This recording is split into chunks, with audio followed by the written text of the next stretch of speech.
میرے آقا مصطفیٰ کریم رؤوف الرحیم صلی اللہ علیہ وسلم فرماتے ہیں ماہ رمضان کو سارے مہینوں پر ایسی فضیلت ہے جیسے مجھ محمد کو تمام مخلوق پر فضیلت حاصل ہے۔ میرے آقا فرماتے ہیں ماہ رمضان شریف میں اگر تم ایک نیکی کرتے ہو تو اللہ تمہیں 70 کا ثواب عطا کرتا ہے، اور تمہارا خلوص بڑھ جاتا ہے تو اللہ تمہیں ایک نیکی کا 1000 عطا کرتا ہے، اخلاص اور بڑھتا ہے تو اللہ ایک نیکی پر تمہیں بے حساب ثواب عطا کرتا ہے، اس کا کوئی حساب ہی نہیں ہوتا۔ آقا کریم رؤوف الرحیم صلی اللہ علیہ وسلم فرماتے ہیں یہ ماہ رمضان کیا ہے؟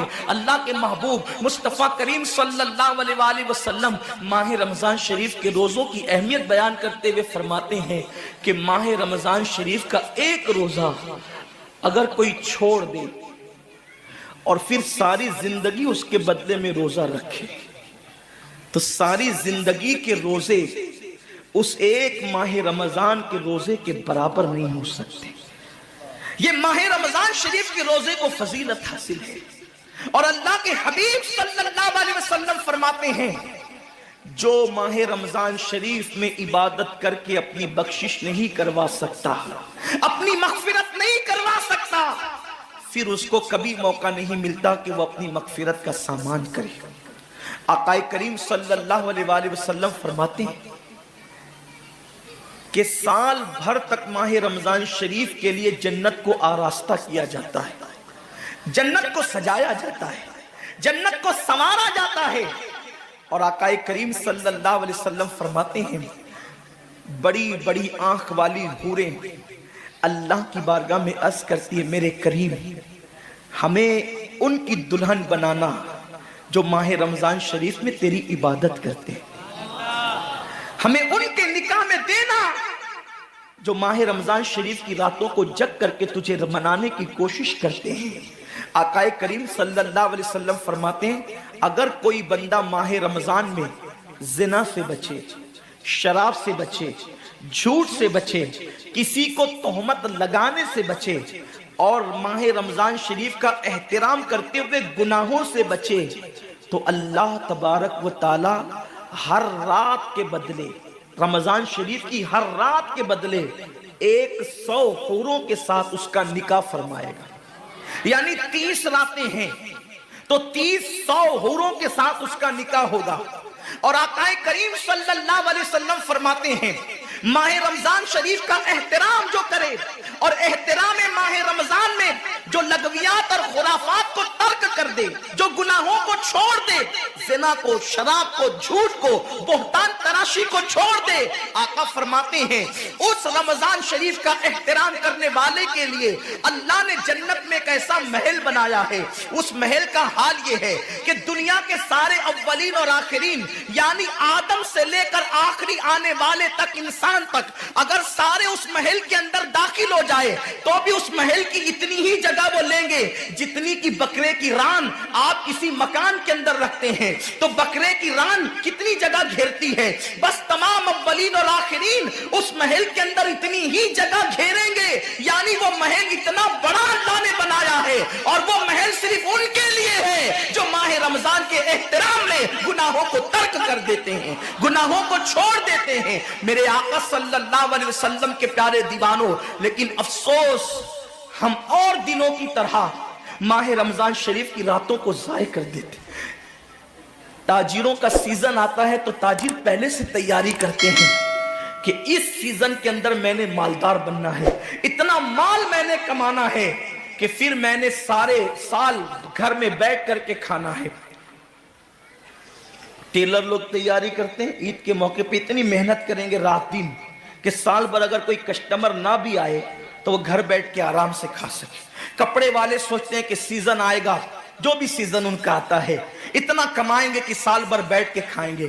لوگوں جیسے کپڑوں کا سیزن آتا ہے، ٹیلروں کا سیزن آتا ہے، پھلوں کا سیزن آتا ہے، ایک سیزن نیکیوں کا بھی آتا ہے، ایک سیزن مغفرت کا بھی آتا ہے، ایک سیزن جنتی بننے کا بھی آتا ہے، ایک سیزن اللہ کو راضی کرنے کا بھی آتا ہے۔ ارے یہ کیا کم ہے، میرے رسول سچے نبی صادق و مصدوق نبی نے فرمایا ماہ رمضان کی ہر رات اللہ پہلے آسمان پہ تجلی کرتا ہے اور اللہ اپنے بندے سے پکار پکار کر غروب آفتاب سے لے کر صبح صادق طلوع ہونے تک کہتا ہے میرے بندے اگر تو گنہگار ہے تو مجھ سے معافی طلب کرتا کہ میں تیری مغفرت کر دوں، میں تجھے جنت کا پروانہ عطا کر دوں، اگر تو غریب ہے تو مجھ سے دولت مانگتا کہ میں تجھے دولت عطا کر دوں، اگر تو نعمت سے محروم ہے تو نعمت مانگتا کہ میں تجھے نعمت عطا کر دوں۔ یہی وجہ تو ہے حضرات صحابہ کرام جب رمضان شریف آتا تو وہ ایسے تیاریاں کرتے تھے جیسے ہم اپنے گھروں کی شادیوں کی تیاری کرتے ہیں۔ صحابہ اتنے مصروف ہو جاتے رمضان شریف کی تیاریوں میں، اور کیسی تیاری کرتے، ہم بھی رمضان شریف کی تیاری کرتے ہیں۔ ہماری تیاری کیا ہے؟ سحری میں تری کے مسالے کو چاہیے، سحری کے اندر یہ چاہیے، سحری میں وہ چاہیے، افطار میں یہ چاہیے، افطار میں وہ چاہیے۔ مجھے اس سے کوئی جو ہے وہ شکوہ نہیں، میرے آقا نے اس سے منع نہیں کیا۔ حضور فرماتے ہیں کہ رمضان شریف میں گھر والوں کا دسترخوان وسیع کر دیا کرو، گھر والوں پہ زیادہ خرچ کیا کرو، اس لیے کہ جو گھر والوں پہ رمضان شریف میں خرچ کرتا ہے اللہ اس کو اپنی راہ میں خرچ کرنے کا ثواب عطا کرتا ہے۔ اور فاروق اعظم فرماتے ہیں جو رمضان شریف میں کشادگی کرے گھر والوں پر اللہ اسے جہاد میں خرچ کرنے کا ثواب عطا کرتا ہے۔ مجھے اس سے کوئی شکوہ نہیں، لیکن صحابہ کی تیاری کیا ہوتی تھی؟ جب رمضان شریف آتا صحابہ اپنے بستر کو باندھ دیا کرتے تھے۔ رمضان شریف آتا تو صحابہ بستر کو باندھ دیتے تھے۔ کیوں باندھ دیتے تھے بستر کو؟ اس لیے کہ اب سونا نہیں ہے، سونے کی راتیں 11 مہینے کی راتیں ہیں، اب غفلت میں زندگی نہیں گزارنا ہے، بلکہ راتوں کو جگ کر دن کو جگ کر اللہ کی اتنی عبادت کرنا ہے کہ عبادت کا سیزن آ گیا۔ اس لیے کہ اللہ کے رسول فرماتے ہیں جس نے رمضان شریف پایا اور عبادت کر کے اللہ کو راضی نہیں کر لیا ایسا بندہ ہمیشہ اللہ کی رحمت سے دور کر دیا جائے۔ اس لیے صحابہ رمضان شریف کی تیاری کرتے تھے، بستر باندھ دیتے تھے، اور اپنا معمول کیا ہے؟ جو فجر میں سوئیں گے تو وہ عصر میں اٹھیں گے، رات بھر جاگیں گے کرکٹ کھیلتے ہوئے، رات بھر جاگیں گے گلیوں میں گھومتے ہوئے۔ میرے آقا صلی اللہ علیہ وسلم کے دیوانوں، بہت قیمتی وقت آ رہا ہے، بہت قیمتی مہینہ آ رہا ہے۔ یہ وہ مہینہ ہے جو جہنمیوں کو جنتی بناتا ہے۔ آقا کریم صلی اللہ علیہ وسلم فرماتے ہیں ہر افطار کے وقت اللہ 60,000 ایسے جہنمیوں کو جہنم سے آزاد کر کے جنتی بناتا ہے جن کا جہنمی ہونا واجب ہو گیا تھا۔ اور ایک مقام پہ فرماتے ہیں 5 لاکھ جہنمیوں کو ہر افطار کے وقت جہنم سے آزاد کیا جاتا ہے۔ اور اسی پہ بس نہیں، حضور فرماتے ہیں جب شب جمعہ آتی ہے ماہ رمضان کی، جمعرات کا سورج غروب ہوتا ہے، تو جمعہ کا سورج غروب ہونے سے پہلے پہلے تک ہر سیکنڈ میں 5 لاکھ جہنمیوں کو جہنم سے آزاد کیا جاتا ہے۔ اور جب جمعہ کا آخری وقت آتا ہے، آخری ساعت آتی ہے، میرے کریم آقا فرماتے ہیں جمعرات کا سورج غروب ہونے سے لے کر جمعہ کا سورج غروب ہونے تک ہر لمحے میں جو 5 لاکھ کو آزاد کیا گیا تھا، اب آخری سیکنڈ میں جو غروب کا وقت ہوتا ہے جتنے آزاد کیے گئے تھے اتنوں کی تعداد کے برابر اس آخری ساعت کے اندر اللہ اپنے جہنمی بندوں کو جہنم سے آزاد کر دیتا ہے۔ کتنا قیمتی وقت ہوتا ہے، افطار کا وقت کتنا قیمتی ہے، سحری کا وقت کتنا قیمتی ہے، لیکن اس وقت بھی ہم کہاں لگے ہوتے۔ اب تو لوگوں نے ٹی وی چینلوں پر پروگرامات شروع کر دیے، دینی پروگرامات۔ مجھے دینی پروگرامات اگر ٹی وی پہ نشر ہوتے ہیں تو اس سے کوئی اختلاف نہیں ہے، لیکن آپ سے یہ عرض کرنا چاہتا ہوں کہ دین سیکھنے کا بھی کوئی وقت ہوتا ہے۔ اگر آپ سحری کے قیمتی لمحات میں ٹی وی کا منہ پکڑ کر بیٹھے ہیں تو آپ دعا کب کریں گے؟ افطار کے وقت آپ واٹس ایپ پر لگے ہیں تو اللہ سے مانگیں گے کب؟ ساری زندگی سسکیاں لے رہے ہو، ساری زندگی تڑپ رہے ہو، اور جب مانگنے کا وقت آتا ہے، مصیبتوں سے نجات طلب کرنے کا وقت آتا ہے، ہم کہاں ٹائم ضائع کرتے ہیں۔ حضرت سیدہ ام ہانی رضی اللہ تعالیٰ عنہ فرماتی ہیں کہ میں نے اپنے کریم آقا صلی اللہ علیہ وسلم سے سنا، اللہ کے رسول صلی اللہ علیہ وسلم نے فرمایا اس وقت تک میری امت ذلیل نہیں ہوگی، اس وقت تک میری امت رسوا نہیں ہوگی جب تک وہ ماہ رمضان کا احترام کرتی رہے گی،